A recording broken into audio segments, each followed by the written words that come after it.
Имало едно време приятелство странно. Лисица и щеркел, въпреки природата тяхна. В гората Тиха, край Родопска река, живееха животни, мирна дружина. Сред тях кума лиса с козина рижа, опашка вита, усмивка остра и готова нещо да иска.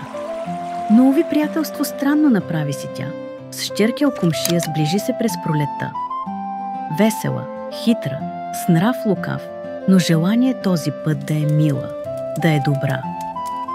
Един ден рече си лисицата: Ела, приятелю, на гости! Чорба рибна съм сварила, ароматна, топла и много вкусна. О, чудесно, Лиске, добра! Ще дойда веднага! Благодаря! Благодаря! Супата стана толкова вкусна. Вкусна чорбица. Как ли ще я споделя? Досвидяла й се на Лисана и почнала да хитрува. Дошъл щъркела на гости, Лиса му казала. Влизай, моля! Заповядай, приятелю! Ела седнал на маса, но що да види? Плитка чиния не може да достигне.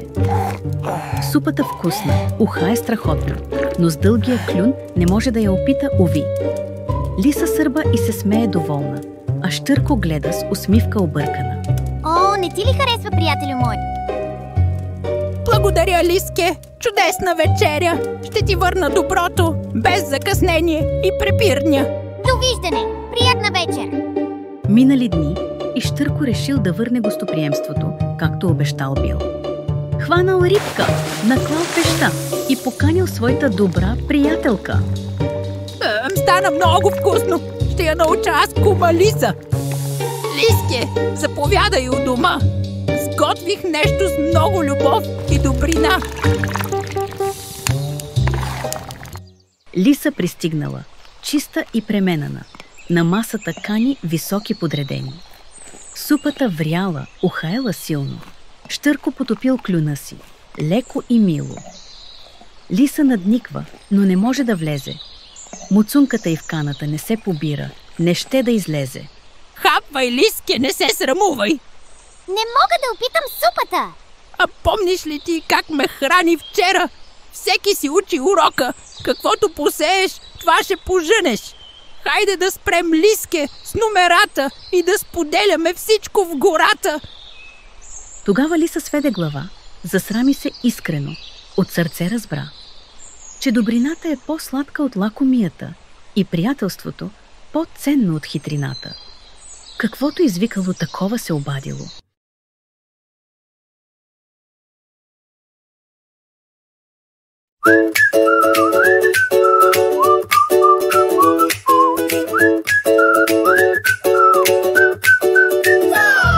Гората дълбока край тиха река живеела кума Лиса, хитра и бога добра. С престилка шарена и хляб в ръка тя на гости Щъркела покани.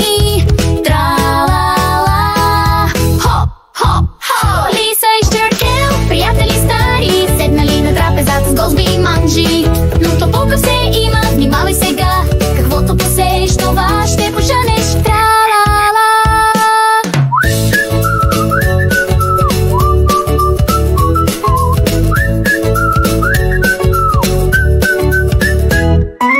Ела, приятелю, хапни си с мен, сготвих супичка, ароматен ден. В гърнене широко, на масата сложена, ала твоята човка стои неотворена. Лиса и Щъркел, трапеза голяма, смеят се двама в приятелска драма. Тра-ла-ла, хоп-хоп звъни гората, каквото посееш, това е наградата.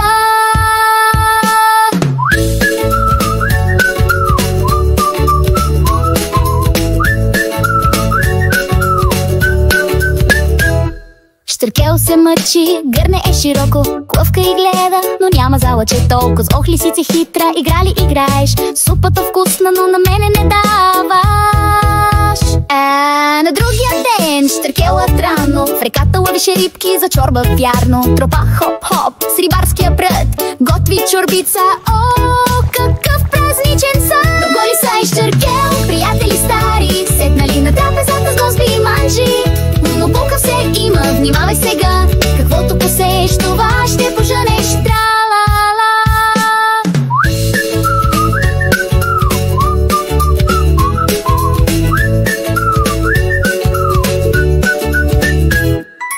Високо в гнездото, гърнето е готово. Супа от рибки, горещо и сочно. Щуркелът сръбва, доволен е той. Лисицата гледа, не стигам, ой-ой. Тра-ла-ла, хоп-хоп звучи, гората се носи, смях до зори. Хитрост с хитрост, върна се ред, приятелство истинско, ето завет. Гората ехти, звъни песента, за Лиса и Щуркела, дружба честна. Който слуша, да помни това, приятелството е най-важното нещо. Тра-ла-ла, хоп-хоп, пак ще се върне. Доброто, що правиш, добро ще поженеш.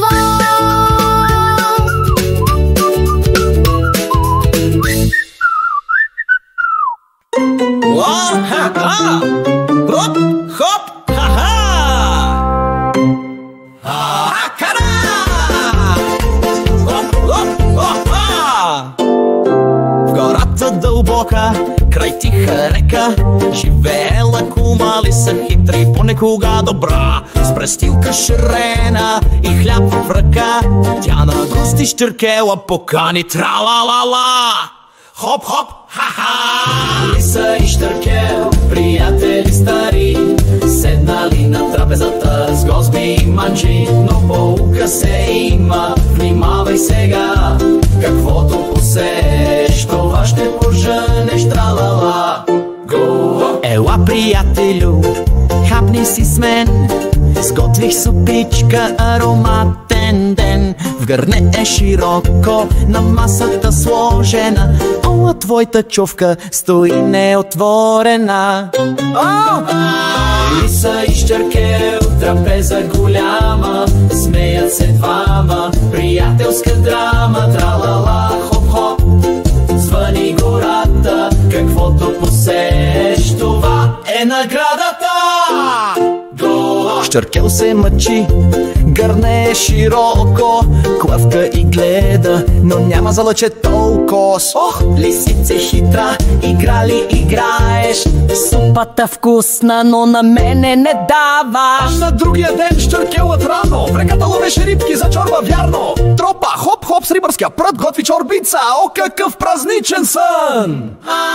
Лиса и Щуркел, приятели стари, седнали на трапезата с гозби и манджи. Но поука се има, внимавай сега, каквото посееш, това ще поженеш. Тра-ла-ла.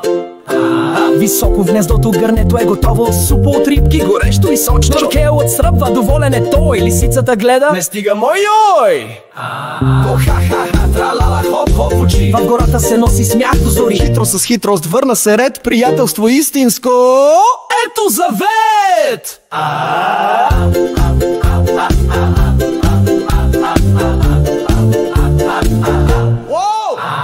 Вината ехти, звъни песента, за Лиса и Щуркела, дружба честна.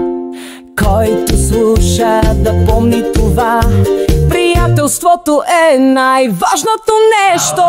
Тра-ла-ла-ла, хоп-хоп, пак ще се върне. Доброто, що правиш, добро ще поженеш. Който слуша, да помни това, приятелството е най-важното нещо. Тра-ла-ла-ла, хоп-хоп, пак ще се върне. Доброто, що правиш, добро ще поженеш.